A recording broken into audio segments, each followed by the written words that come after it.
नमस्कार, बहुत स्वागत है आप सभी का वीके न्यूज पर। मैं हूं आपके साथ दीपिका पांडे। जिस नाक का फन कुचल दिया गया था वो एक बार फिर से जिंदा हो रहा है। जी हां, पॉपुलर फ्रंट ऑफ इंडिया यानी पीएफआई अपनी राजनीतिक इकाई social democratic party of India यानी कि एसडीपीआई के जरिए एक नया संगठन लॉन्च करने की तैयारी में है। जानकारी के मुताबिक पीएफआई के नेता एसडीपीआई के साथ मिलकर एक नया मोर्चा बना रहे हैं। इस मोर्चे में वो युवाओं को शामिल कर रहे हैं। यही नहीं, पीएफआई ने अपनी भर्ती प्रक्रिया में कुछ ज्यादा बदलाव भी किए हैं। अब हर क्षेत्र से 4-5 लोगों की भर्तियां की जा रही हैं और उन्हें प्रशिक्षण और धन उपलब्ध करवाए जा रहे हैं। जानकारी के मुताबिक जब इन क्षेत्रों में पर्याप्त सदस्य भर्ती हो जाएंगे तो पीएफआई रैलियों और अन्य कार्यक्रमों के आयोजन की शुरुआत करेगा।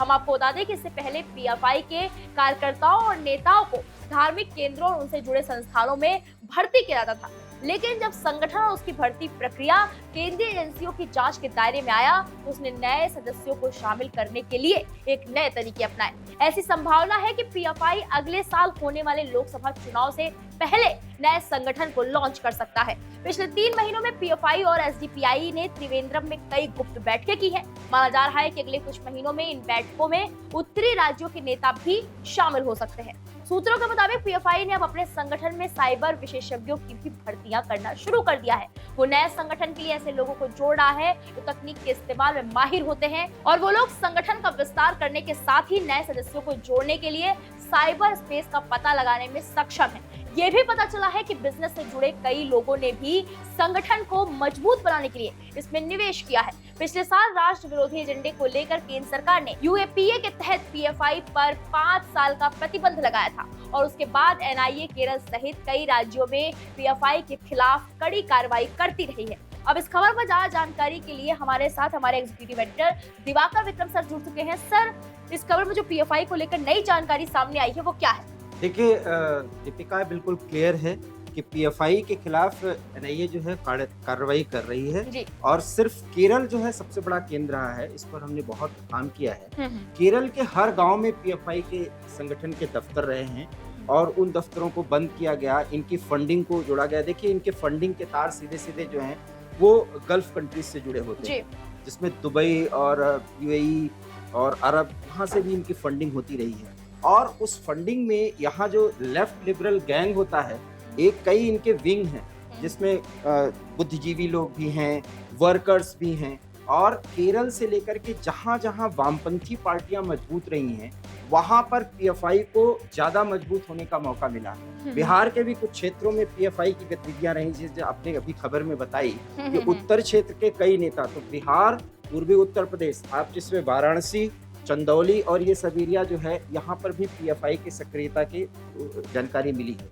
ये वो क्षेत्र हैं जहाँ पर वामपंथी पार्टियां जो भूमिगत तौर तरीके से काम करती हैं, अपने एजेंडे के तहत, जो लोकतंत्र के विरोधी होती हैं, वो पूरी तरीके से पीएफआई के साथ जुड़ गई। तो इसीलिए मैं कह रहा हूँ कि ये जो लेफ्ट लिबरल गैंग का ये जो कनेक्शन है वो ही इस पीएफआई को जिंदा रखने की जुगत में रहा है। और तमाम कार्रवाइयां हुई हैं, इनके खिलाफ छापे पड़े हैं, गिरफ्तारियां हुई हैं, इनके दफ्तर सील किए गए हैं। और केरल में तो आपने एक के बाद एक देखा है। देखिए, सबसे बड़ी बात है कि इनकी जो फंडिंग है ना, वो अब उसका तरीका बदल गया है।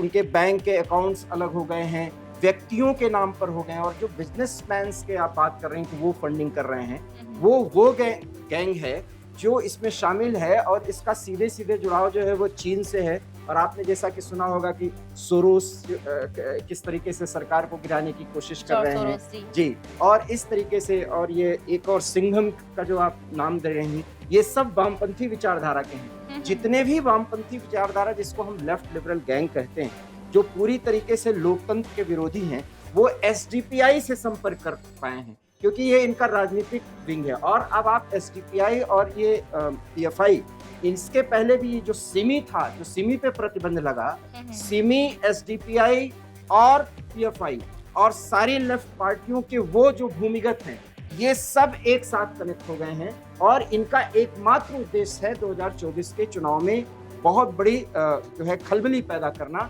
और सबसे पहला उसका जो इनका टारगेट है कि यहाँ पर जो सोशल हार्मनी की जो स्थिति है उसको पूरी तरीके से छत बिछत कर देना। उसके पीछे जो एनआईए काम कर रही है, यही नहीं दीपिका, जो जम्मू कश्मीर में आतंकियों के खिलाफ कार्रवाई हो रही है, उनके नेटवर्किंग को खत्म करने की कोशिश और कवायद एनआईए पिछले कई सालों से कर रही है, और खास करके 370-35 ए के हटने के बाद वहां भी एसडीपीआई और पीएफआई की सक्रियता के पूरे प्रमाण मिल चुके हैं। मतलब कि पीएफआई, सिमी, एसडीपीआई और इसके साथ साथ अन्य वामपंथी पार्टियों के वो जो कि पूरी तरीके से लोकतंत्र के विरोधी हैं और कम से कम मौजूदा मोदी सरकार के विरोधी हैं, ये साफ तौर पे कहा जा सकता है। इसलिए ये सारे विंग इकट्ठा हो गए हैं। अब बड़ा सवाल है कि इन सबको एक साथ संभालना और इनके काम को आगे बढ़ाने के लिए फंड की जरूरत है।